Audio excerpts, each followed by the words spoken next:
The whole Bible is about Jesus, from the New Testament to the Old Testament. However, we don't see much about Jesus' boyhood when he was a child. We see he's born, and then we see in the temple, he's 12 years old in Luke 2, and then he goes straight to 30. There's no real in between.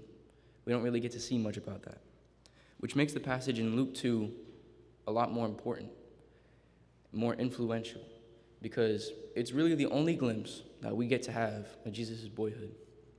If you'd flip with me to Luke 2:39, we'll be staying there for the rest of the lesson, so I'd keep it open.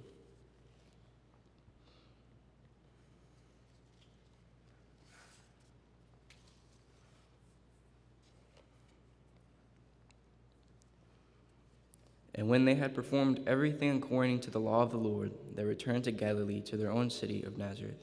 And the child continued to grow and become strong, increasing in wisdom, and the grace of God was upon him. So, even as a child, God was pleased with Jesus. More so, in John 8:29, it reads, "And he who sent me is with me. The Father has not left me alone, for I always do those things that please him." So Jesus had always striven, since he was a kid, since he was an adult, to please God. And I feel like that's an application that all of us need to make, because these days, most of us don't make Jesus a priority, make God a priority. And we have other things going on in our lives. But we should always make it our goal to strive to please God. And verse 41, "And his parents used to go to Jerusalem every year in the feast of the Passover. And when he became 12, they went up there according to the custom of the feast." And I always get the Passover and the Pentecost jumbled up and confused. Right here it's talking about the Passover, which is essentially an 8-day feast that all Jewish males and their families were expected to attend. And it celebrated the deliverance of the Israelites out of Egypt. And what I'd like to highlight out of this verse is that God put Jesus in a family that obeys God's commands. And that's the part of the verse that's really important. And then in verse 43, it reads, "And as they were returning, after spending the full number of days, the boy Jesus stayed behind in Jerusalem, and his parents were unaware of it." I had never really thought about it until during LTC or when I was writing this lesson, but in my mind, they're on a camel, right? And Jesus is an only child. It's just Mary, Joseph, and Jesus. How could they lose Jesus if they're just riding on a camel? Well, if you read over in verse 44, it reads, "But suppose them to be in the caravan, and when a day's journey, they began looking for him among their relatives and acquaintances." So we can see that he's in a caravan, which is, it means that they're traveling in groups to ensure safety. So if the Albergas were traveling with the Rogers and the Goodales, I wouldn't want to travel with my mom, because it's a whole day's journey. It might be a little boring. So I'd probably travel with the Goodales so I could hang out with Connor, or maybe Connor would hang out with me. So that's what Jesus' parents were thinking when they saw Jesus wasn't with them. They thought, oh, he's with his friends. Until eventually they have to set up camp.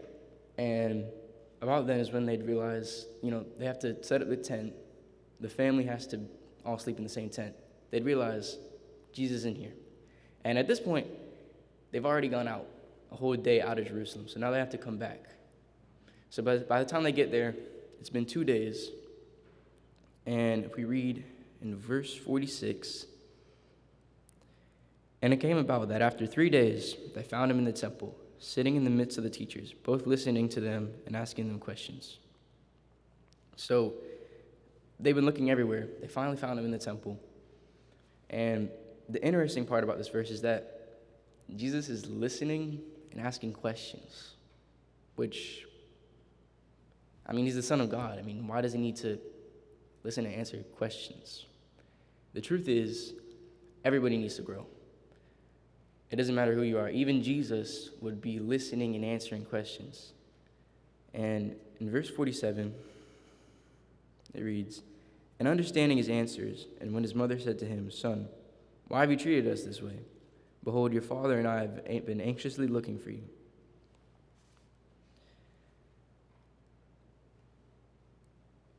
I mean, it'd be pretty nerve-wracking if you lost the Son of God. But this next part is probably the climax of the story. Jesus only really gets one line in the whole story, but it's probably the most impactful one. In verse 49, it reads, "And he said to them, 'Why is it that you were looking for me? Did you not know that I had to be in my Father's house?'" This is something I think that we all need to imitate. Jesus is saying that they didn't need to look for him. They didn't even need to do all that looking. They should have already known that he was in the temple. He was studying God's word. And if you really apply this if you really try to imitate this, where should God find us on Sunday morning? He should find us at church, studying God's word. In verse 50, it reads, "And they did not understand the statement which he made to them. And he went down with them and came to Nazareth. He continued in subjection to them, and his mother treasured all these things in her heart." What's interesting about that last sentence, "his mother treasured all those things in her heart," is that we can tell that Mary was probably giving down the story. I mean, that's how they will, or either that or God just told Luke. But if you flip a couple of pages back, you get to Luke 1:1.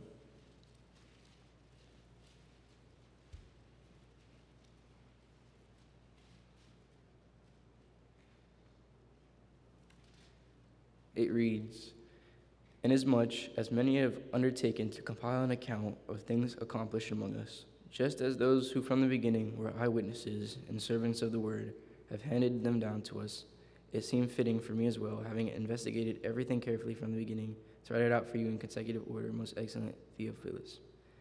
So it says that there were eyewitnesses. So we know that Mary was an eyewitness, and we know that Luke sought out the eyewitnesses. So it's very possible that Luke got the story directly from Mary. It's very possible. It's verse 52. We have to flip back to Luke. Verse 52.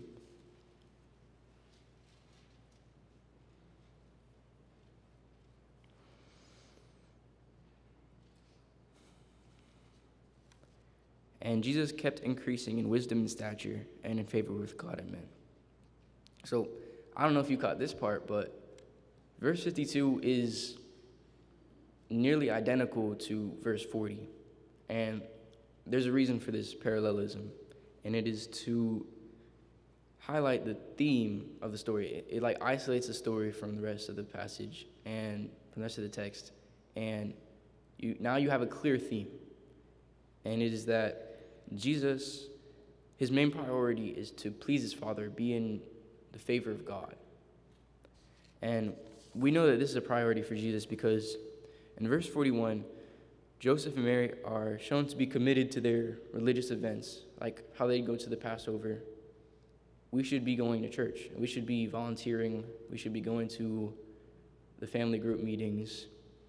And Jesus clearly supported the zeal and went a little above and beyond to worship at the temple for a little longer.